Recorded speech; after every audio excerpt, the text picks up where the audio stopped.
দুপা দুপায় গিয়ে তোমার হাত ধরে পথ চলতে শিখেছি। জানি না কতটা বাধা তুমি একা সয়েছ, বুঝতে দাওনি কিছু। আজ আমি হয়েছি বড়, নিজের মতো করে বুঝি সবই।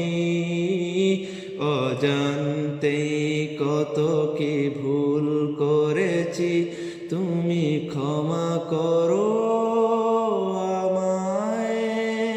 বাবা তুমি আমার যত খুশির কারণ, নেই তোমার মতো কেউ এতটা